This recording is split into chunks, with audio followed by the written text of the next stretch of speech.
So how do you actually do it? How do you actually start your own company? Because I know there are lots of people that want to do this, but they don't know what the first step is because it seems so complicated. You have to come up with the idea, you have to be talking with the investors, you have to be doing lots and lots of research. It's not easy. What's the first step in your opinion? Or the first few steps? So the step that I first took was get the product. So know what the product is, know what the product is there for. So with that, know the market. Mm-hmm. So I could just tell from the people around me how much money was happily being spent on fashion, fast fashion, Mm-hmm. and on brands that don't really have much of a story or a backbone. You kind of you buy it for the logo, Mm-hmm. and you don't really know what that means or where that goes. And especially on a lot of the sites, the fast fashion sites, people happily just click spend, and not really think about it. So I knew that people were spending money, and I knew that they were spending money on products like the one I had. So obviously there was a market there. Whether or not there's much of the market to share was a little unknown, but that's when I just started testing the waters. Mm-hmm. In terms of setting up, in terms of investment, I was lucky in that the university granted me £1,000, so that was just, there's a lump to invest. So be enterprises or? Be enterprising. Yeah. So I applied for the Ideas Fund, Mm-hmm. got a grant of £1,000, and that really was the start of it. I'd got an idea of the products, but now I could actually get them cheaper and go into the full concept of production, and try to sell them. So that's the next thing. If you're selling something, you need to know where you're selling it.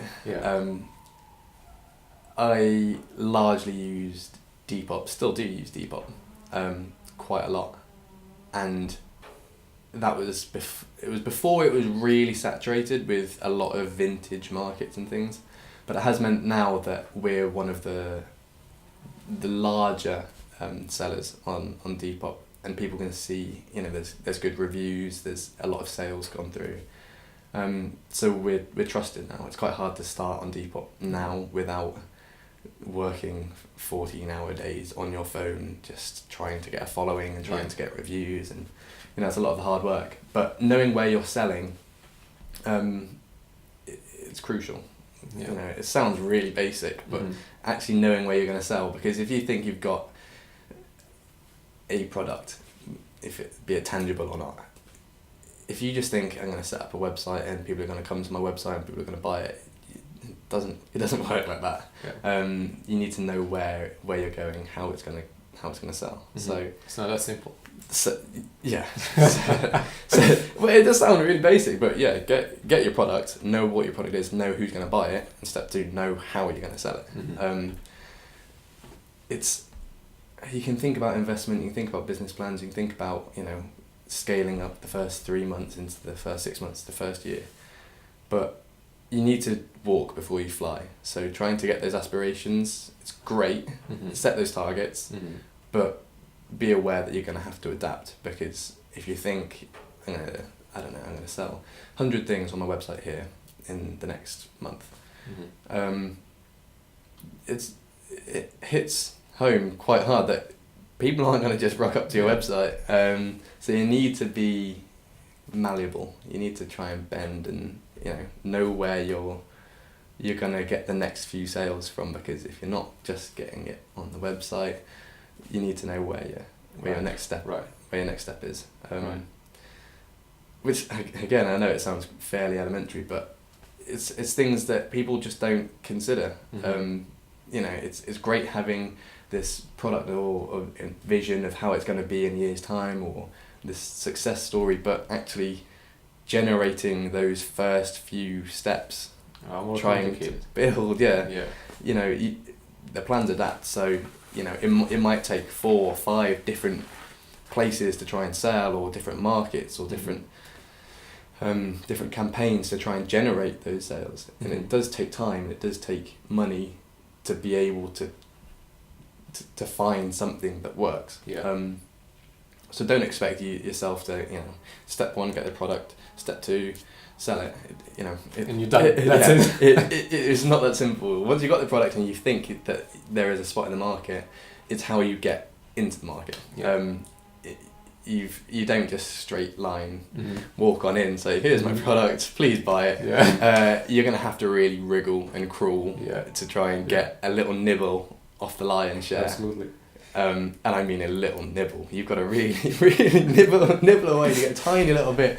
And then eventually when people are, it's just about trusting your product and trusting your philosophy. So it only takes 1 sale or 10 sales before they're talking to people, and people ask them, where did you get that from? Or, where do you use that? Or anything like that. And then they're talking, and then they're talking, and then they're talking. So it spreads exponentially.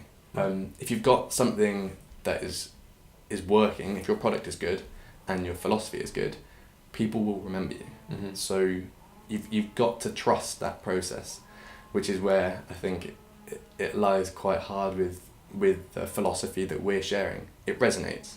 Our demographic knows and relates to it. So you've got to trust that if you can just get those few sales going and really, really push hard and wriggle to get the ball rolling, they'll actually do a lot of that marketing for you. Sales will come back in, repeat buyers will come back in. But it just, it takes time. You've got to really try and make sure that those first few sales are working and you're doing the right thing. So once you've got the product and you know that the philosophy and the product is good, wriggle for that first nibble. So it is how they say that the best product is the one that does its advertising by itself, because it's so good. Yeah, and that is yeah. So if you are to take a step back right now, do you remember how the first month was? How did it unroll? What happened exactly? I remember the day that I got the letter from Company's House saying, like, you've registered this company. It's like, what? And it says, like, director. Yeah.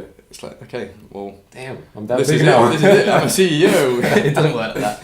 I didn't feel like a big fish then, but it was serious. And I do remember thinking, I definitely had in my head visions of the success and how it's going to get there, but it just doesn't work that way. It takes a lot of chopping and changing of plans, of campaigns, of the product itself to get something that people will repeat buy and the story will tell itself. The first couple of months, or sort of the run up to Christmas, was really just about establishing where I'm going to sell and trying to get the presence there. So like I said, Depop was the place for me that we really need to push, because a lot of the users, the demographic there is matching our demographic. It's a lot of students, a lot of young people, and the markup is higher than eBay. Yeah. There's no listing fees or anything like that, which at the time there wasn't eBay. So all there was a commission basis. So I knew that, okay, I'm going to try and get the ball rolling here. We're going to try and get a few sales through Depop when there are reviews on Depop as well, which is a massive impact on the consumerism. Yeah. When people can trust it, you see 5 stars, people have bought the same product or a similar product and they're happy with it. That tells itself. So once you've got those going and the followers are coming in and the reviews are coming in, then you know that you're getting somewhere, you're making progress. But until that point, it's really a lot of hours of just trying to grow and grind. Make it so. Yeah, and so the first 2 months was, I don't even want to know what my screen time was. It is true though. It's a horribly, almost unhealthy habit, but it kind of had to be done because obviously the company it's an e-commerce business. So you've got to have screen time. If there's only one person at the time of startup, it's like, this is my own company. No one else is going to do it for you. Yeah. So you've got to put those hours in. So there's a lot of following and planning campaigns and getting Instagram sorted, getting the Facebook sorted. and just hoping, hoping, yeah, that's the hoping word. that somewhere amongst doing that, you're going to pick up a few sales, and people are going to start talking about it. Mhm. A large part of the first few months was trying to get Selly Oak on board. So, Mhm. as a student in Birmingham, Selly Oak's a massive student community. Yeah. If you can sort of get people talking in Selly Oak, because it's a student community, they're also going to tell friends from other universities, friends from wherever their back home is. So it's a really good networking Mhm. It's ability. becoming exponential. Yeah.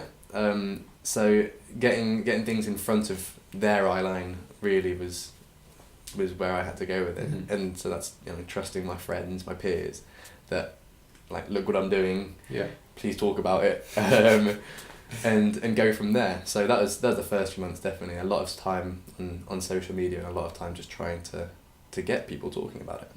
Mhm. And from there, that's how the sales sort of, you've got to have faith that the sales will come with that. Mhm. You know, as you increase the brand awareness, the brand exposure, sales will come in. And Right. like I said, when they get the product, they're happy with the product, they're happy with the philosophy, they'll talk, they'll tell their friends or their family. And then you have to have faith that It's gonna work. they're going to come back. And Yeah. that's how it started, and that's how the first sort of few months went, really.